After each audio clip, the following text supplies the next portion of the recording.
The House Freedom Caucus has lost again a tremendous amount of juice. I mean, they just keep folding and folding and folding and folding. Every time there's a bill, they say, we're not going to vote for it. I mean, Chip Roy said yesterday, whatever the hell day it was, I am not voting on this bill tonight, period. Ralph Norman said the same thing. We even alerted it. We gotta not alert this stuff anymore because these guys just fold every damn time.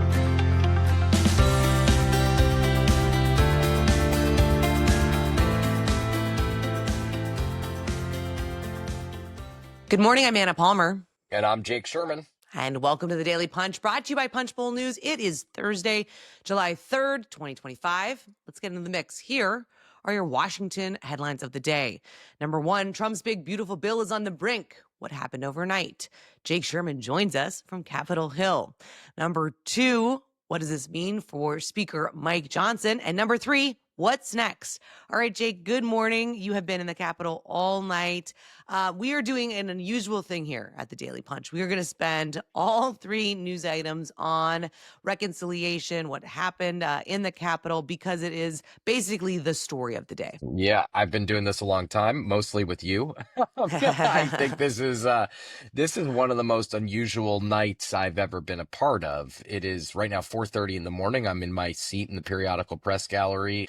I've been up now for 24 hours, so if I don't make sense, I'm sorry, but hopefully you'll help make sense for me, Anna. You're fresh, I can tell. You know, you've done this many times. I feel like fresh garbage.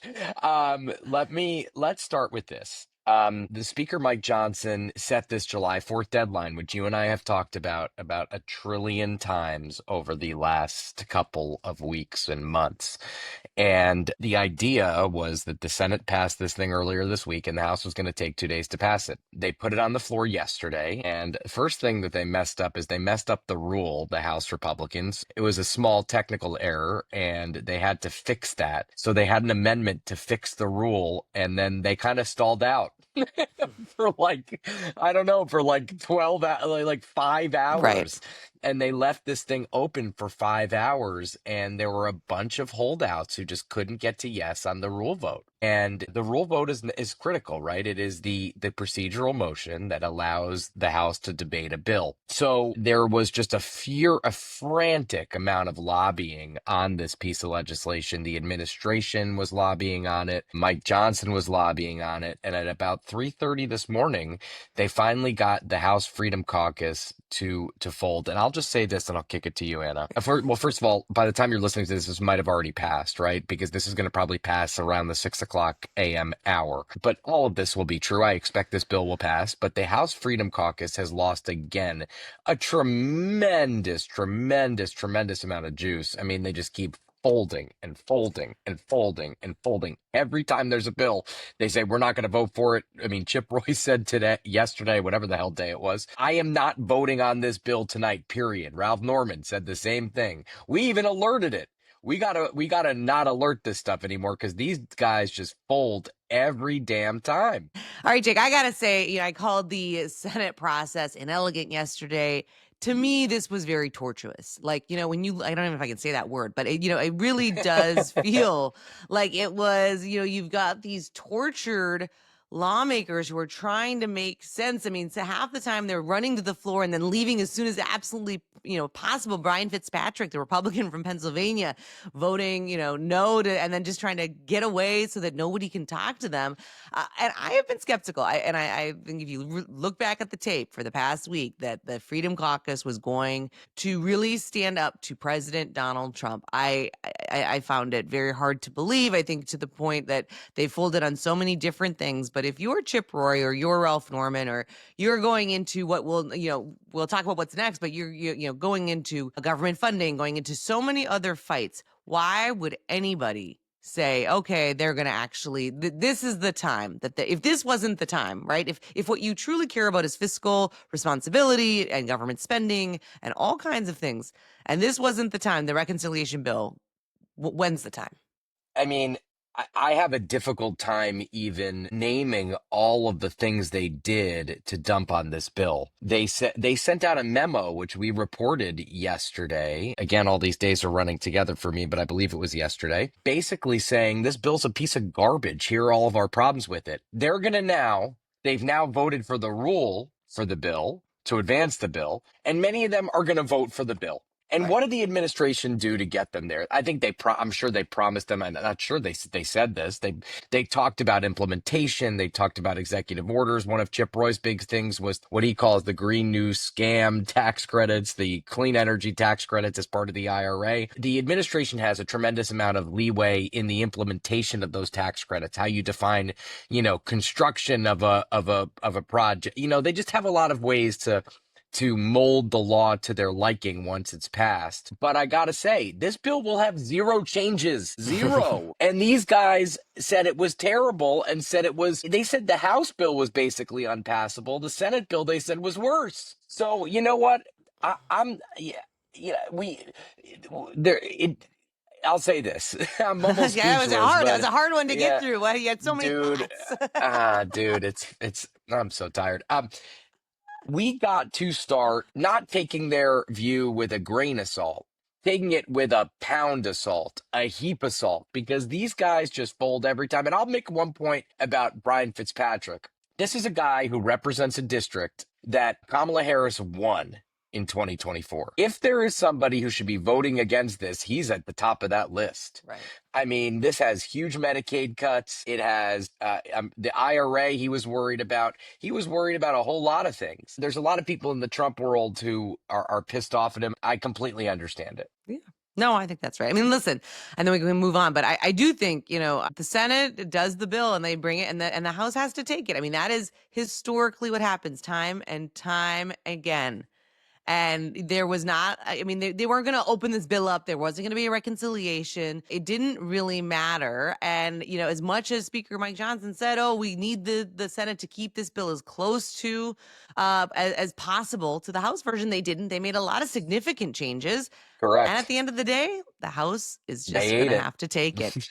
They ate it. All right, Jake, on to the number 2 story of the morning. Speaker Mike Johnson, we talk about him all the time on this podcast, kind of assessing his leadership, whether he can do things or not. He really pushed forward this Congress and on this kind of July 4th self-imposed deadline, and got time and time again was able to get and corral this such slimmest of slim majorities to kind of go behind him. And if you think about whether it's Paul Ryan, or I was thinking about this morning when I woke up, Kevin McCarthy, or all these other leaders that we've kind of watched in their time, or John Boehner, I mean, you have to give him a ton of credit. I mean, this was a lot of kind of old-fashioned arm twisting conversations on the floor, trying to figure out how they were going to utilize, of course, Trump and what was in the tools in the toolbox. But I mean, huge victory, if and when this passes here in the next couple of hours. Huge for Johnson. I mean, I don't know how to otherwise say this, Anna.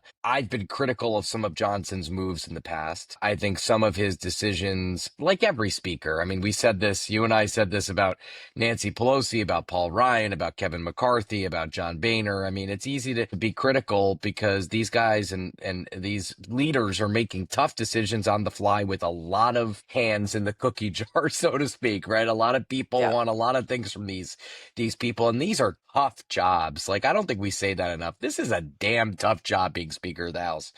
But Johnson handled this well. You got to give it to him here. I mean, he said he wanted one bill. He got one bill. He provided the skeleton, the framework for this legislation, and it stayed mostly the same. And he got this through by his deadline. I mean, and we were skeptical. I was skeptical.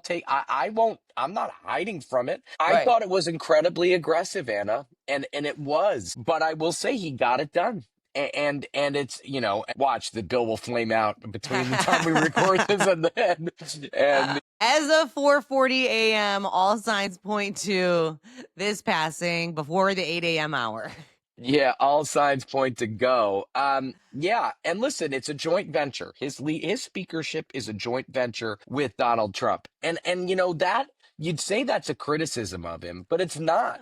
No. It's just not. I mean, this is a guy. Trump is, whether you like Trump or you hate him, he's one of the most powerful presidents of our lifetime, right? And maybe in American history. I don't know. I mean, he has, and I mean that in terms of the power he has over his party. And, in Johnson, Trump got a speaker that will execute on his goals without much. I mean, there's plenty of drama, but, Johnson, and you and I say this about congressional leaders all the time. The greatest congressional leaders pick a spot in the distance and say, this Yeah. is where I'm going. And despite the waves or the rumbles in the road or whatever, the winds, they get there. They drive toward it.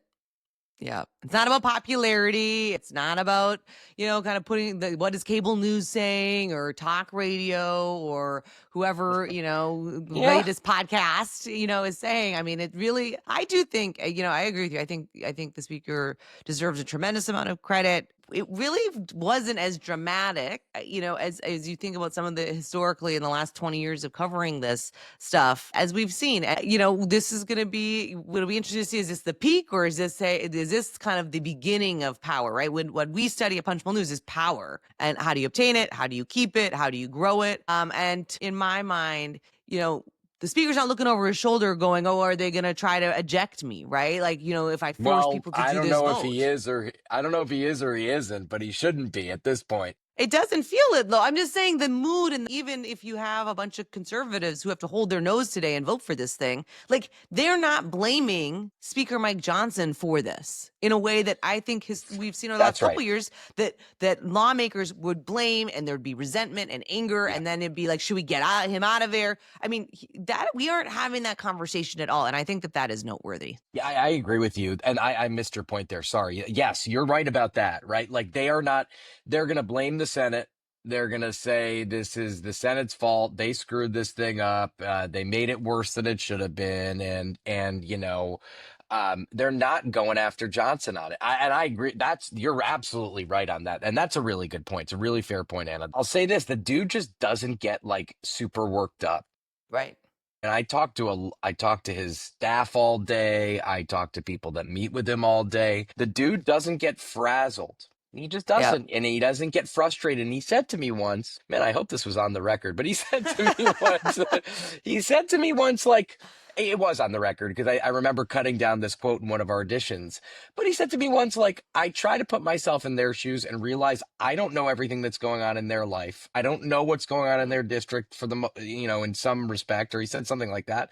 And I just try to treat people with dignity and the respect that I'd like to be treated with. And it was that, I don't know if he said that exactly that. This was actually back in May when he passed the reconciliation bill the first time. And you got to give it to him. I mean, that's an effective way to lead. And you don't hear people, you don't hear like, Johnson explodes on, right. whatever. Or talking bad about people, or has the knives out, or retribution, or all the things that oftentimes politics have, in terms of pettiness. We haven't seen that play out in this leadership team, and the direction and the leadership comes from the speaker. And so I think it's some really important points here. Let's move on quickly to what's next, the number 3 story of the morning. I mean, we obviously have to get through the next couple of hours, so we don't want to project too far, but everybody is going to hit the fly out, the tarmac here very fast to get home to their families and kind of move forward from this bill. Democrats are going to be hammering Republicans on this. Make no mistake.